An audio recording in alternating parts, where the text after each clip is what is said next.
This is problem 1413. It's on page 755. A tank contains 21 kilograms of dry air and 0.3 kilograms of water vapor at 30 degrees Celsius, 100 kilopascals total pressure. Determine A, the specific humidity, B, the relative humidity, and C, the volume of the tank. So we've been given a tank with some information. Let's jot down the givens. We know that the mass of the air by itself is 21 kilograms, and we know the mass of the water vapor is 0.3 kilograms. Now, what's important to remember is that in these problems, we always take the mass of the dry air as the basis that we use. So really the total amount of mass in the system is 21.3 kilograms because there's the 21 kilograms of dry air with the 0.3 kilograms of water vapor. Now the temperature of the mixture is at 30 degrees Celsius. One thing to understand is that this temperature is the temperature of both the water vapor and the air. Okay, so we look up properties at that temperature. The pressure is the total pressure, and it's 100 kilopascals. Now you have to be careful about this one because really the pressure is made up or is a side effect of the thermal energy in the air and the water vapor. So both of those generate the pressure. So the partial pressure of the air plus the partial pressure of the water vapor give rise to the total pressure of the mixture.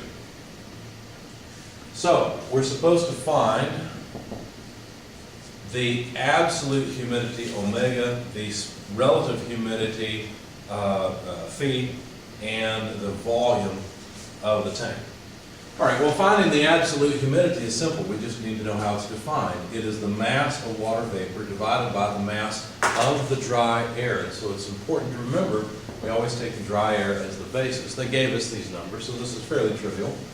0.3 kilograms of water vapor over 21 kilograms of dry air gives us a humidity of about, I rounded it off in my calculator, 0.14. And really the units are, it's dimensionless, but you could write it this way. Kilograms of vapor over kilograms of dry air. Okay, so there's the result, 0.014. So that was part A. For part B, to get the relative humidity, the easiest way to do this, in fact the only way I can think of with what we've been given, is to use the absolute humidity that we've already calculated. And the equation for that was given in class. It's in your text. I believe it's in the summary at the end of the chapter, as I recall. Anyway, it's the absolute humidity times the total pressure divided by 0.622 plus the absolute humidity multiplied by the the vapor pressure of the water at the given temperature of 30 degrees Celsius. So remember this 0.622 just came from the fact that the gas constant for air and steam are the same. So remember that the water in the air, the steam, is acting as an ideal gas. So anyway, plugging in the numbers, I guess first of all we have to go look up the saturation pressure of the water itself. So how do you do that? Well, it's easy. You just go to the back of your book. We're in metric units. And you go to the saturation table for water. So let's see. We've been in the steam tables quite a lot already, especially in the vapor power cycles in chapter 10.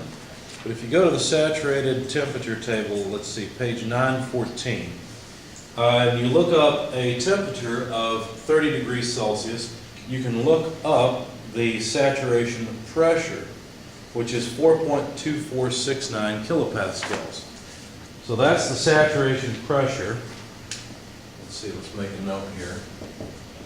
Pg equals Psat at temperature of 30 degrees Celsius, and that number is about 4.246 kilopascals. Okay. All right, so now let's plug everything in. We've got the absolute humidity, 0.014. The total pressure we have is 100 kilopascals.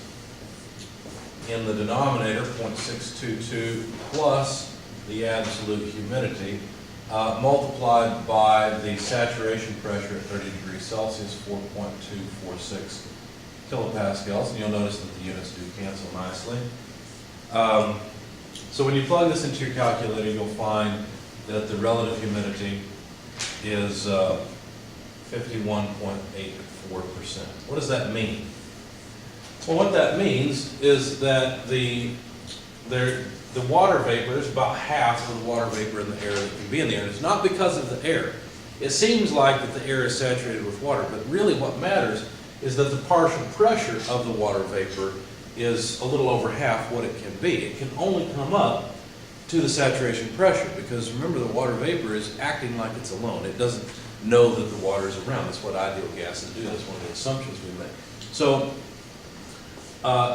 if you just had a container that was at 30 degrees Celsius, had no air in it at all, okay, then the pressure would not be this total pressure. The pressure would just be whatever the partial pressure of the water vapor is itself, whatever pressure that water vapor generates, that would be the total pressure in that container. Now, if you have this container again, it's at 30 degrees Celsius, and it's steam, and you start changing the pressure, okay, so you start changing the pressure of the water vapor.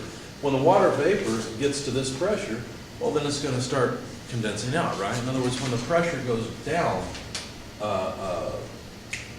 I'm sorry, let me back up. So when this pressure, when we reach this pressure, then we can't go any farther, right? So I said it backwards. So when the pressure, if we increase the pressure of the water vapor in the container, well, eventually it's going to get to a point where the water vapor is saturated, and then liquid starts forming. So droplets start coming out. So anyway, it's as if the water vapor acts alone. So for part C, we're supposed to calculate the volume. Well, that's not too difficult. I'm going to switch colors because this one seems to be running out. Let's try green and see what happens. We need the volume. Well, you know that both the water vapor and the air are behaving as ideal gases. So we're welcome to use the ideal gas law. Now, how do we use it? Because are we going to come up with some gas constant for a water vapor mixture? What do we do here? Well, if you think about it, here's what you can do. You know that the volume taken up by the water vapor is equal to the volume taken up by the air. They both fly through the container in all areas of the container, right? But you know, if you rearrange the ideal gas law, you know that you can write volume as mRT over P. So if we were to write the volume of the air, we could write it as mass of air, gas constant of air, temperature.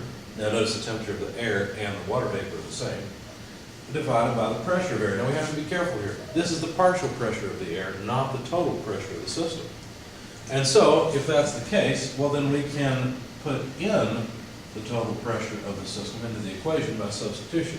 The total pressure in the system, P, is equal to the partial pressure of the air plus the partial pressure of the water vapor.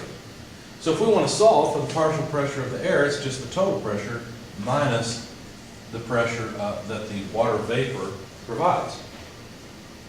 Now notice that the partial pressure of the water vapor, one thing that we could say from here, that the relative humidity is just the partial pressure of the water vapor divided by the saturation pressure of the water vapor at the temperature, which is 30 degrees. And so we can substitute for this from the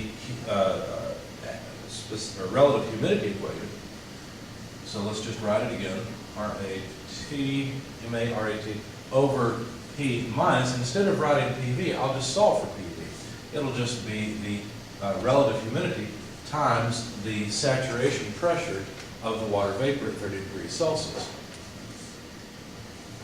And now I can actually calculate the volume, because the volume of the water vapor, the volume of the air, this is just the volume of the tank. And so now I've got an equation where I can plug in all things that I know, right? I know the mass of the air, I know the gas constant of the air, the temperature, I know the total pressure, and I know the saturation pressure of the water vapor as well as the relative humidity. So now it's just a matter of plugging in numbers. So 21 kilograms of dry air multiplied by the gas constant for air, 0.287 kilojoules per kilogram per Kelvin, multiplied by the temperature of 30 plus 273, so we get Kelvin. Remember that when you are using the ideal gas law, you have to use absolute temperatures. And of course, you have to use absolute pressures as well. So then the total pressure is 100 kilopascals. The relative humidity is 0.518, so 51.8% or so. I had more decimal places, I just didn't write them down. There's a 4 after this. And then multiplied by the saturation pressure, where we've already found out the saturation pressure of the water vapor at 30 degrees is 4.246. And those are kilopascals. Okay, so we've got kilopascals, kilopascals, the kilograms here go away, the Kelvin go away. So what units do we have? Well, a kilojoule is a kilopascal multiplied by a cubic meter, so we can make that substitution. A kilopascal times a cubic meter, and so the kilopascals go away. We just have cubic meters, which is what you would hope. So this is 18.67 cubic meters. That's the volume of the tank that both the water vapor and the air are in. Now, again, the key thing about this problem wasn't that difficult. This is just really an introductory problem because you're not used to dealing with absolute and relative humidities yet. And you're probably not used to thinking of the ideal gas law as all the gas molecules not interacting with each other. But that's really one of the assumptions behind the ideal gas law. And so dealing with the partial pressure of the water vapor is something that's new to you and something you need to learn, thus this problem.